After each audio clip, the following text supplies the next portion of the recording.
من نمیگم، داروین میگه. اگر فکر میکنید که ابتدا خداوند آدم و حوا را از بهشت اخراج میکند و سپس هزاران پیامبر برای بازگرداندن آنها به بهشت میفرستد، شما یک احمق هستید.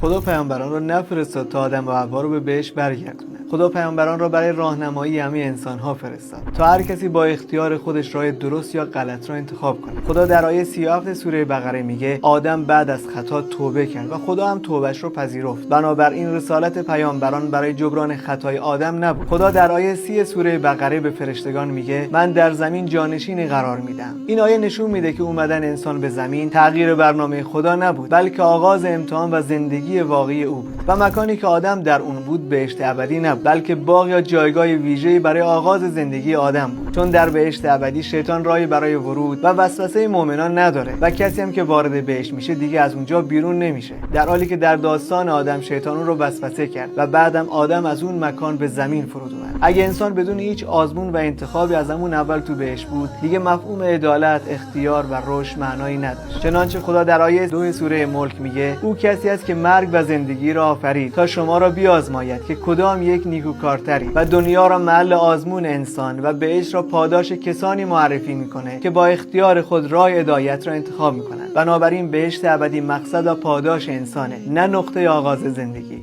قضاوت با شما.